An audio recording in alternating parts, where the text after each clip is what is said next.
जनकपुरी में राम और लक्ष्मण विश्वामित्र के साथ दोनों राजकुमार मिथिला के लिए चल दिए। सिद्धाश्रम के अनेक अन्य ऋषि भी साथ में थे। विश्वामित्र तरह तरह की पौराणिक कथाएं सुनाते जाते। नए स्थानों और वनों में श्रीराम उनसे पूछते और मुनि बड़े प्रेम से उनकी कथा बताते।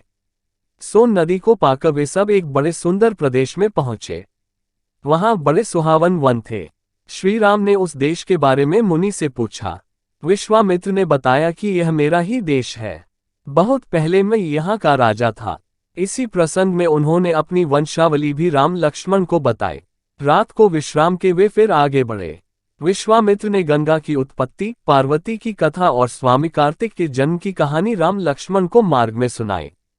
जब वे मिथिला के निकट पहुंचे तो नगर के बाहर उन्हें एक सुनसा आश्रम दिखाई पड़ा। श्रीराम ने उसके विषय में जानना चाहा। ऋषि बोले, किसी समय ये गौतम मुनि का आश्रम था। जब वे अपनी पत्नी अहल्या के साथ यहाँ रहते थे तब इसकी शोभा अद्भुत थी। एक दिन बड़ी दुखद घटना हुई। एक रात को सवेरा हो जाने के भ्रम में जब गौतम ऋषि गंगा स्नान को गए तो ऋषि के भेष में इंद्र आश्रम में घुस आया। जब वह आश्रम से निकल रहा था उसी समय महर्षि गौतम आ पहुंचे। इंद्र को देखकर उन्हें क्रोध आ गया। उसे कठोर शाप दिया। उन्होंने अहल्या का भी त्याग कर दिया। अब वह पत्थर की मूर्ति की तरह रहती है। मन में राम राम कहती हुई दिन काट रही है। ये कथा सुनकर राम को अहल्या पर दया आई। राम ने बढ़कर ऋषि पत्नी के पैर छुए। राम का स्पर्श पाते ही अहल्या शाप मुक्त हो गई। वह पहले की तरह सुंदर भी हो गई। गौतम ऋषि ने भी अहल्या को सहर्ष स्वीकार कर लिया। इस घटना से राम का यश और फैल गया। राजा जनक को विश्वामित्र के आने का समाचार मिला। वे शतानंद तथा अन्य ऋषियों को लेकर स्वागत करने के लिए नगर के बाहर आए।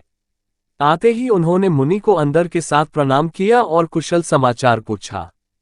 जब उनकी दृष्टि राम लक्ष्मण की ओर गई तब राजा जनक की आंखें खुली की खुली रह गई। उन्होंने विश्वामित्र जी से पूछा, ये सुंदर बालक कौन है? किसी राजकुल के भूषण हैं अथवा साक्षात भगवान ही हैं? मेरा सहज बैरागी मन भी इन्हें देखकर इनकी ओर खींचा चला जा रहा है। विश्वामित्र ने कहा, महाराज आपका कहना ठीक ही है। ये कौशल नरेश महाराज दशरथ के पुत्र हैं। आपके सुनाब नाम के विचित्र धनुष को दिखाने के लिए मैं इन्हें अपने साथ ले आया हूँ।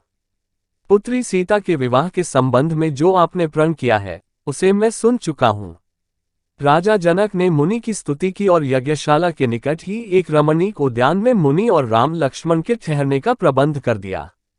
तेही क्षण राम मध्य धनु तोरा, भरे भुवन धुरी घोर कठोरा। अगले दिन गुरु विश्वामित्र के साथ राम लक्ष्मण यज्ञशाला में गए। राजा ने उन्हें एक ऊंचे आसन पर बैठाया। विश्वामित्र ऋषि ने जब फिर धनुष की बात छेड़ी तब जनक ने सेवकों को बुलाकर धनुष ले आने की आज्ञा दी।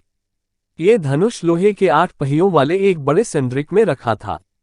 उसे खींचकर जब सेवक ले आए तब राजा जनक बोले, मुनिवर, ये शंकर जी का धनुष है। देवताओं ने हमारे एक पूर्वज देवरात को इसे दिया था। इस भारी धनुष को कोई नहीं उठा सका। प्रत्यंचा चढ़ाना तो दूर की बात है। मेरे प्रण को सुनकर अनेक राजा और देव दानव आए और लज्जित होकर चले गए। गुरु का संकेत पाकर श्रीराम ने धनुष सहज ही उठा लिया और ज्यों ही प्रत्यंचा चढ़ाकर उसे खींचना चाहा कि वह बीच से टूटकर 2 टुकड़े हो गया। वज्रपात जैसा भयंकर शब्द हुआ और पृथ्वी कांपने लगी। धनुष टूटते ही राजा जनक के हर्ष का ठिकाना न रहा। राम के सौंदर्य और बलविक्रम को देखकर वे बोले, मुनिवर, आपकी कृपा से मुझे अपनी प्यारी बेटी के लिए मनचाहा वर मिल गया। अगर आपकी अनुमति मिल जाए तो मैं महाराज दशरथ के पास संदेश भेजकर बारात ले आने का निमंत्रण भेज दूं।